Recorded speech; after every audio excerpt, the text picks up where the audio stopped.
ব্যাপার কি গোপাল? তখন থেকে দেখছি তুমি নিজের মনেই কেমন ফিক ফিক করে হাসছো। আমার তো মনে হচ্ছে গোপাল নির্ঘাত বেসামাল হয়েছে। না মানে গোপাল, তোমার শরীর গতি ভালো আছে তো? কেন কেন, শরীর খারাপ থাকলে মানুষ হাসে বুঝি? কই এই কথাটা তো আমার জানা ছিল না মন্ত্রী মশাই। মানে তা নয়, তবে কাজ নেই কম্ম নেই এমনি এমনি হাসছো তো, তাই বলছিলাম। না না না, এ আবার তোমার কেমন কথা মন্ত্রী? গোপাল এমনি এমনি হাসবে না অমনি অমনি হাসবে, সেটাও কি তুমি ঠিক করে দেবে নাকি? ঠিকই তো। না না, মন্ত্রী মশাই যেন আজকাল সব ব্যাপারে একটু বেশি নাক গলাচ্ছে। সব ব্যাপারে নাক গলালে এমন ভাবে একদিন মন্ত্রী মশাই যে ঠিক ওই সর্বক্ষটে কাঁঠালি কলা হয়ে যাবে। আমার যে একটা প্রশ্ন ছিল ভাই, কলাটা গাছ পাকা নাকি কিলিয়ে পাকা, সেটা যে জানা চাই। আমার তো মনে হয় মন্ত্রী মশাইয়ের কিল ঘুষি চড় কোনোটাতেই আপত্তি নেই। দেখেছেন মহারাজ, দেখেছেন সবাইকে দলে টেনে গোপাল কেমন আমার কারবারে আলকাতরা লাগাচ্ছে। না না গোপাল, তোমারও কিন্তু মন্ত্রীকে নিয়ে এরকম টানা হ্যাচড়া করা ঠিক হচ্ছে না। জানি তো মহারাজ, টানা হ্যাচড়া করলে মন্ত্রী মশাই যে মুশকিলে পড়ে যাবেন, ওই তো চেহারা। না না, এবার তাহলে আমাকে বলতেই হয়। না মানে দুধ, ঘি, মাছ, মাংস কোনোটাই তো মন্ত্রী মশাইয়ের গায়ে লাগে না। সত্যি মন্ত্রী মশাই, দিন দিন আপনার এই কি চেহারা হচ্ছে? মানে যা খাচ্ছেন সবকিছুই কি বের করে দিচ্ছেন নাকি? এ আবার কেমন কথা? লাগছে না বললেই হলো, যেভাবেই হোক লাগাতে হবে। লাগবে কি করে মহারাজ? উঠতে বসতে তো গোপাল আমাকে খোঁটা দিচ্ছে। এক খোঁটাও মোটা হওয়ার উপায় আছে? এটাও ঠিক কথা। গোপাল যদি বেঢপ মোটা হয় তাহলে কি মন্ত্রী মশাইকেও মোটা হতে হবে? না না না না না, এমন তো কোনো বিধান নেই। বেশ, মন্ত্রী মশাইয়ের যদি আপত্তি থাকে তাহলে আমি না হয় শুধু বসে বসেই খোঁটা দেব, উঠে কখনো নয়। মানে একেবারে নইব নইব চ। খোঁটা কি তোমায় দিতেই হবে? কোথায় মন্ত্রীকে ভালো মন্দ খাইয়ে একটু হোদল কুতকুত বানাবে, তা নয় আবার খোঁটা দেওয়ার কথাও ভাবছো? তাহলেও কি ওই মন্ত্রী মশাইয়ের চেহারার কোনো উন্নতি হবে বলে মনে করছেন মহারাজ? আমার তো মনে হয় না। আসলে গোড়া থেকেই যে ওনার গড়নটাই এই রকম। সোজা কথাই বলুন না, উনি সেই শুকিয়ে আমসত্ত্বই হয়ে থাকবেন। বলতে নেই, তবু বলি, মন্ত্রী মশাই তো ভালো মন্দ কম খান না, তবু ওনার গতরে কিছু লাগতেই চায় না। আমার শরীর গতিকের কথা না ভেবে তোমরা সবাই বরং নিজের গায়ে গতরে কিছু বাড়াতে পারো কিনা সেটা চেষ্টা করে দেখো। সে কথা বললে তো হবে না।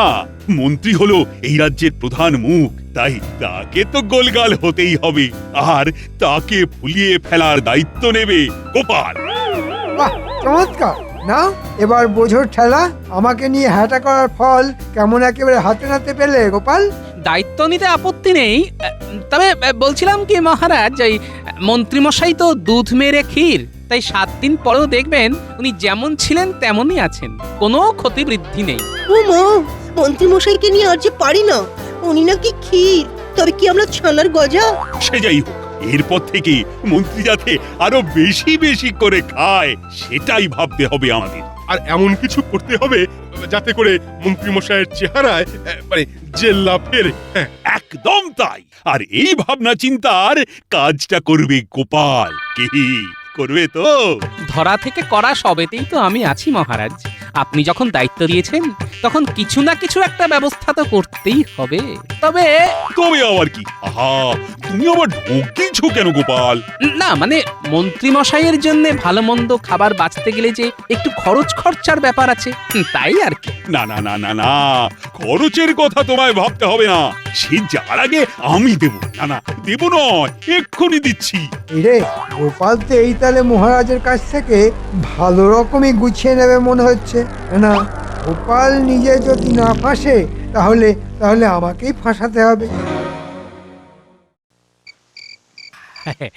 বুঝলে গিনি, মন্ত্রী মশাইয়ের কল্যাণে আজ বেশ ভালো রকম পেট পুজো হলো। আর সেই জন্যই তো তোমার পেট ফুলে ফুলে একেবারে জয় ঢাক হয়ে গেল না?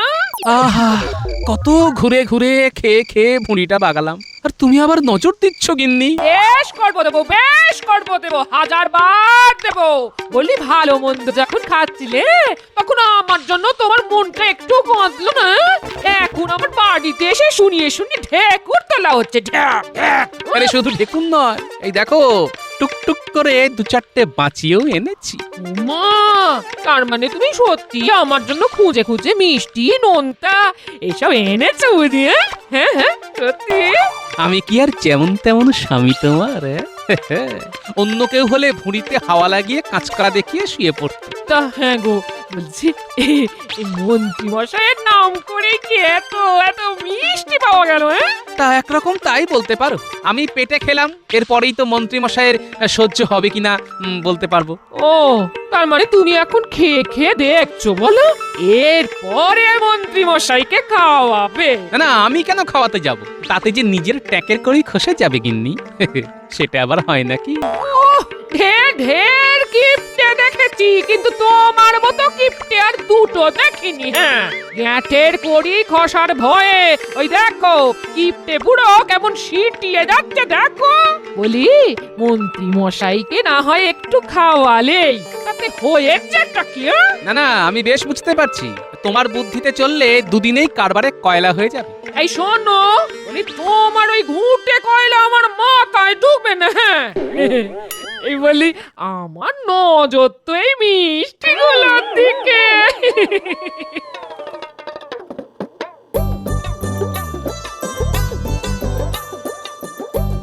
ও, এই তো আমার কত স্বাদের জল ভরা আর ক্ষীরে সন্দেশ। ওরে বাবা, বাবারে বাবারে বাবারে, না না না, এইসব মিষ্টি একদম ফেলে রাখা যাবে না।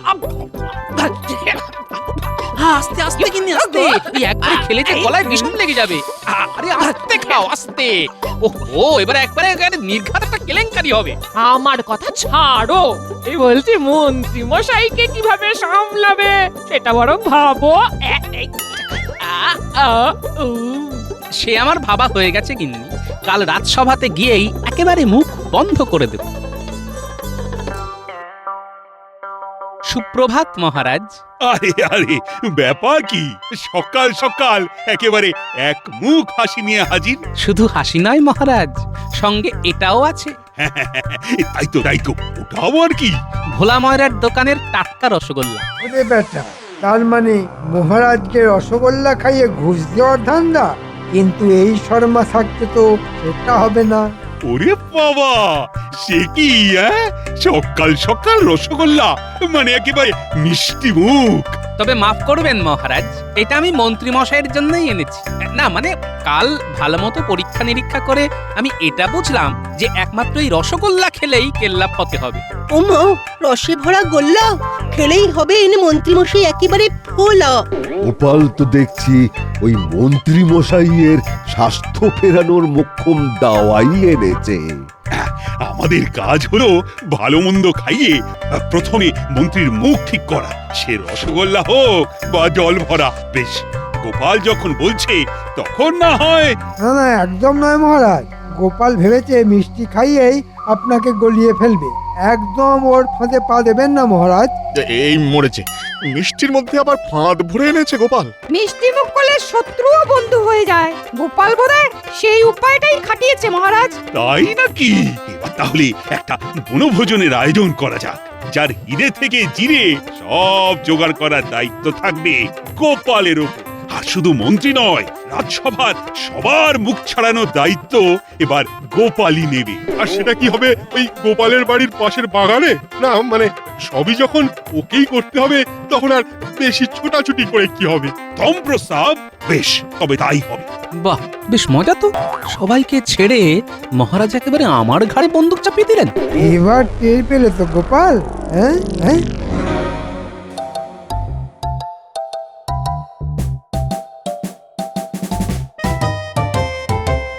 সেই তখন থেকে পায়চারি করছি, কিন্তু ওই বিটলে দুটোর তো কোনো পাত্তাই নেই। না না, ওই তো আসছি। এই যে মানিক জোর, এতক্ষণে সময় হয়েছে তোদের? হ্যাঁ, তবে আজকাল দেখছি তো তোদের পা বেশ ভারী হয়ে গেছে। না না, ভারী হতে যাবে কোন দুঃখে। আর আমাদের পা মোটেও ভারী নয়। কি বললেন কিছুই তো বুঝতে পারলাম না। তা পারবি কি করে? হ্যাঁ, তোরা বুঝতে পারলে কি আর আমার এই অবস্থা হয়? না না, আপনি কিচ্ছু ভাববেন না মন্ত্রী মশাই, আমরা আপনার অবস্থার উন্নতি করবই করব। হ্যাঁ, আপনাকে ওই 8 থেকে 80 বানাবো। ওহ, সবাই দেখছি আমার উন্নতির জন্য একেবারে উঠে পড়ে লেগেছে। শোন শোন, বাজে না বকে যা বলছি কর। হ্যাঁ হ্যাঁ, আপনি বলে ফেলুন আর আমরা শুনে ফেলি। তা নয় তো কি হাততালি দেবার জন্য তোদের ডেকেছি? শোন, গোপালের ওপর নজর রাখতে হবে। আমিও এবার দেখছি আমাকে খাওয়ানোর নামে গোপাল কি করে মহারাজের মোহর হরপ করে।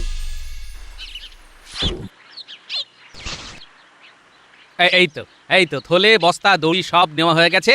ব্যাস ব্যাস, এবার বেরিয়ে পড়লেই হবে। এই যে আমরা এসে গেছি, কিন্তু কি দাদু, তুমি সকাল সকাল আবার কোথায় বেরোনোর তোড়জোড় করছো বলো তো? অত জেনে তোর কি কাজ? দাদুর কি আর একটা কাজ? কত কাজে কত দিকে ঘুরতে হয় জানিস? তবে সে যে কাজে হোক, দাদু কি আর একা একা ঘুরবে? কাজে হোক বা অকাজে, আমরা দাদুর সঙ্গে আছি। সে তো আছিসই, কিন্তু এখন যে কাজটা আমি করতে যাচ্ছি সেটা কি তোরা করতে পারবি? কি এমন কাজ গো গোপাল দাদু? তুমি থাকলে আমরা করতে পারবো না এমন কাজ আছে নাকি? কাজের অত সাত পাঁচ তুই জানিস নাকি? আমার ভাব করছিস যেন যে কোনো কাজই একেবারে তুড়ি মেরে করে ফেলতে পারবি। পারি তো, দাদু থাকলে আমরা সব পারি। হ্যাঁ, তুমি বলো তো দাদু, কাজটা কি? মানে কোন কাজ করতে তুমি একেবারে আটঘাট বেঁধে নেমে পড়লে? আমি এখন হেঁটে হেঁটে হাঁটে যাব, তারপর বেছে বেছে একবারে ফর্দ মিলিয়ে এটা থেকে সেটা কিনে মন্ত্রীমশাইয়ের মুখে স্বাদ ফেরানোর ব্যবস্থা করব। ও মা, তুমি এত পরিশ্রম করবে, তাও আবার মন্ত্রী মশাইয়ের মুখে স্বাদ ফেরানোর জন্য? তুমি করলে আমিও করব। আমি নয়, বল আমরা করব। চলো দাদু, আমরাও তোমার সঙ্গে হাত লাগাই। হ্যাঁ হ্যাঁ, আমরাও যাব তোমার সঙ্গে। আমরা হাত লাগালে তোমার কেনাকাটা একেবারে ঝটপট হয়ে যাবে। বেশ, তোরা যখন এত করে বলছিস তাহলে চল সবাই মিলিয়ে একেবারে ঝাঁপিয়ে পড়ি।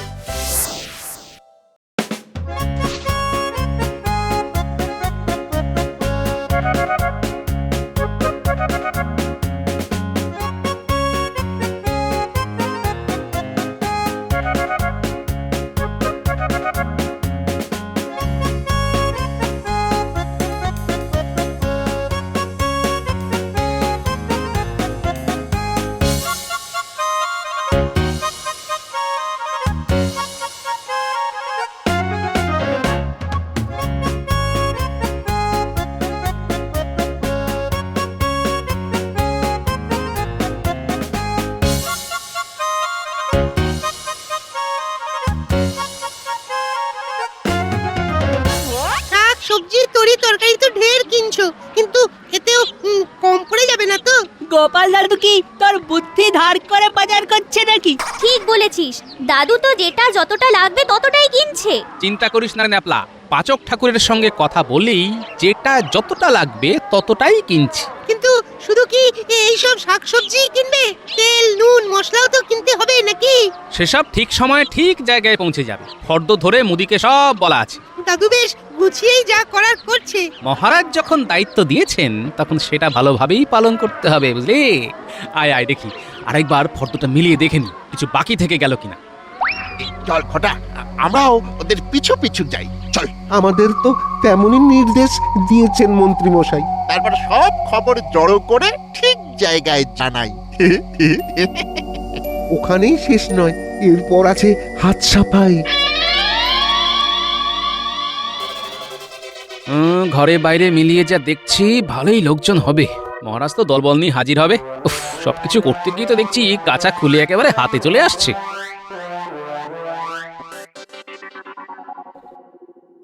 ও দাদু, তুমি তো দেখছি একেবারে মাথায় হাত দিয়ে ভাবতে বসলে। আমরা যখন আছি তখন কিচ্ছু ভেবো না, আমরা ঠিক সব সামলে দেবো। না না, হিসেব করে দেখছি সকলকে খাওয়াতে গেলে এদিকে অনেক টাকার খরচ। ও, সেই জন্য তুমি এত ভাবছো? হ্যাঁ, তাই তো ভাবছি এমন কোনো উপায় বার করব যাতে ওই সাপও মরে আর লাঠিও না ভাঙে। কি উপায় কি উপায়? একটা উপায় মাথায় এসেছে। এই যে এই যে বলি বসে বসেই কাল কাটাবে নাকি বনভোজনের জোগাড় যন্ত্র করবে? না না, করবো বই কি, জোগাড় যন্ত্র তো করতেই হবে। কাঁচামাল তো যা কেনার কিনেই ফেলেছি, এবার পাকা মালও না মানে হাড়ি করাও এনে ফেল। তাহলে যাও, বলি আগে সব জোগাড় করে আনো দেখি, তারপর না হয় বসে বসে হাঁপাবে। ঘরে বাইরে কোথাও যে শান্তি নেই দেখছি, কি জ্বালাতনে যে পড়া গেল। নাও এবার ঠেলা সামলাও। কি আজও তো দেখছি গোপালের কোনো পাত্তা নেই। গোপালকে কি অত বোকা ভেবেছেন? হ্যাঁ, ও এখন কদিন আর এই পথই মারাবে না। সে কি গোপাল কি পালিয়ে গেল নাকি? উমা, গোপাল হাওয়া। না না না, গোপাল ঠিক আসবে। আপনি সেই আশাতেই থাকুন মহারাজ। গোপাল আসছে। ওই বনভোজন করার নাম শুনেই গোপাল দেখুন গে কোথায় চম্পট দিয়েছে। তা বলে গোপাল পালিয়ে যাবে? ইয়ার এমন কি অসম্ভব কাজ? কপটের ছলের অভাব হয় না। হ্যাঁ হ্যাঁ, গোপালের পক্ষে সবই সম্ভব, তবে আপনাদের না খাইয়ে আমি কোথাও পালাবো না। আরে আরে আরে আরে, এই তো গোপাল এসে গেছে। গোপাল কি ডুমুরের ফুল হয়ে গেল নাকি ভাই? কদিন ধরে দেখা নেই। এই ব্যাপারটা কি বলো তো গোপাল? না না, তেমন কিছুই নয়, ওই জোগাড় যন্ত্র করতে করতেই তো বেলা কাবার হয়ে গেল মহারাজ। তাই নাকি? তা কি এমন বিশেষ জোগাড় যন্ত্র করলে গোপাল? না মানে ওই গোবিন্দভোগ চাল, সোনামুগ ডাল, 5 সের গাওয়া ঘি, সঙ্গে খোয়া ক্ষীর আর ছানার মুরগি। ওরে বাবা রে, ওরে বাবা, ডাল, ঘি, মুরগি, মাথা একবারে ঘুরে যায়। না না, এখানেই শেষ নয়, আরো আছে। সে থাকে, এখন কি হয়েছে সেটাই বল। না না, থাকবে কেন মহারাজ, হ্যাঁ থাকবে কেন। তারপর পরমান্নের জন্য দুধ, রাবড়ি, কচুরির জন্য ময়দা, কড়াইশুটি। ওহ, মন্ত্রীরা কি দোষ? আমারই তো মাথাটা কেমন ভোঁ ভোঁ করছে। সেই জন্যই তো আমি একেবারে জড়িয়ে পড়েছি মহারাজ। আমার কিন্তু মনে হচ্ছে এসব বলে গোপাল আসল কথাটা ঘুরিয়ে দিচ্ছে মহারাজ। আসল কথা মানে বনভোজন? না না, ঘোরাবে কেন? আরে তার জন্যই তো এত আয়োজন। গোপাল তো খাওয়ানোর আগে ফর্দ শুনিয়েই মন একেবারে জয় করে ফেললো। না না না, চিন্তা করো না গোপাল, এমন জম্পেশ আয়োজন হলে লাগে মোহর, দেবে কৃষ্ণচন্দ্র। আর একটা দিন ধৈর্য ধরুন মহারাজ, সব হবে। তবে অত খাতির আবার মন্ত্রী মশাইয়ের সহ্য হবে তো? কার সহ্য হয় আর কার বদহজম হয় সেটা তো কালই দেখতে পাবে। হ্যাঁ, আমি আজই বটা ঘটাকে বলে মহারাজের সামনে তোমার কান কাটার ব্যবস্থা করছি।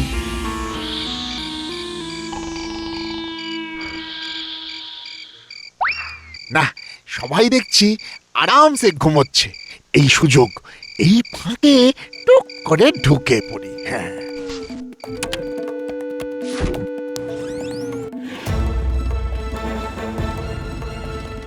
ও এদিকে তো দেখছি ময়দান পুরো ফাঁকা। যাই, এই তালে ওই টুক করে ঘরে ঢুকে কাজের কাজটা করে ফেলি।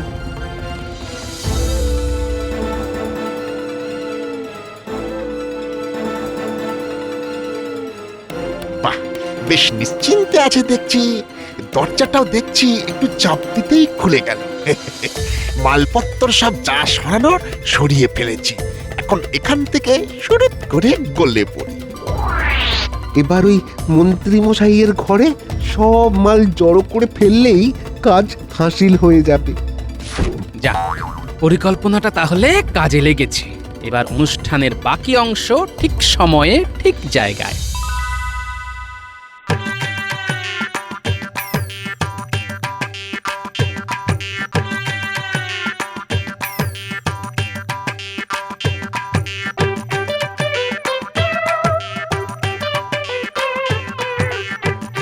এই যে মহারাজকে একেবারে সঙ্গে করে নিয়ে এসেছি গোপাল দাদু। শুধু মহারাজ নয়, বাকি সবাইও আছেন। কিন্তু বনভোজন তো তোমার বাগানে হওয়ার কথা ছিল গোপাল, তা আমাদের এখানে কেন ডেকে আনলি? আর এই তো মন্ত্রীর বাড়ি। গোপাল কি তবে নিজের দায়িত্ব মন্ত্রীমশাইয়ের ঘাড়ে চাপিয়ে দিচ্ছে? চাপাচাপির কি আছে? আসুন মহারাজ, আসুন আসুন, এক্ষুনি দুধ আর পানি আলাদা আলাদা হয়ে যাবে। ওহ গোপাল, তুমি যে কখন কি বলো আমি তো মাথা মুন্ডু কিছুই বুঝতে পারি না। বেশ, তাহলে আরেকটু অপেক্ষা করুন, সব বুঝে যাবেন।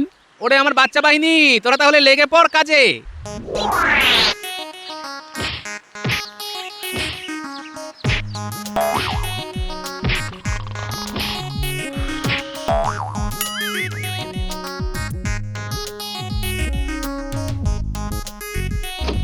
এই কেড়ে সাত সকালে ধাক্কাধাক্কি করে আমার কাঁচা ঘুম ভাঙিয়ে দিলি, হ্যাঁ? ও রে মহারাজ, মহারাজ আপনি আপনি না মানে মানে ওই মানে মানে কিছু নয়, মানে আপনি যা কিছু আছে এবার সব বের করে দিন তো মন্ত্রী মশাই। তার কি দরকার দাদু, আমরা তো আছি, সব একেবারে গুছিয়ে টেনে আনছি। একেবারে ঝেড়ে পুছে আনবো, একদম চিন্তা করো না। চল চল, এখানে দাঁড়িয়ে থাকলে হবে, করে দেখাতে হবে। এই এই তোরা আবার কি দেখাবি, হ্যাঁ? খবরদার খবরদার, এই দাঁড়া দাঁড়া বলছি। এসব কি হচ্ছে গোপাল? ভোজনের বদলে যে শুধু ভাষণ হচ্ছে। না না না, এবার কিন্তু বাড়াবাড়ি হচ্ছে। বাড়াবাড়ি তো যা করার মন্ত্রী মশাই করেছেন। এই দেখুন, বনভোজনের জন্য যাবতীয় জোগাড় যন্ত্র তো মন্ত্রী মশাই নিজের দায়িত্বেই আমার ঘর থেকে নিজের ঘরে এনে রেখেছেন। তাই তো দেখছি, কি মন্ত্রী। এবার আপনিই বলুন মহারাজ, ভোজনের মালপত্র যেখানে, ভোজন তো সেখানেই হবে, তাই নয় কি? 100 বার। আর শুধু সেখানেই নয়, তারই খরচ, এই সব কিছুর খরচ খরচা মন্ত্রীকে বহন করতে হবে। আমি আমি মরে যাব মহারাজ, এত খরচ আমি একা কি করে সামলাবো মহারাজ? এবারের মতো আমাকে ছেড়ে দিন মহারাজ, ছেড়ে দিন। এবার নিজের খরচে নিজে খেয়েই মন্ত্রী মশাইয়ের মুখ ছাড়বে, আর গায়ে গতরেও লাগবে। ওরে বাবা রে, কি আর বলতে, আমার যে কি ভীষণ লাগছে সে আর তুমি কি বুঝবে। ও ওরে বাবা রে, ও একেবারে, ওরে বাবা একেবারে টন টন করছে রে বাবা, ও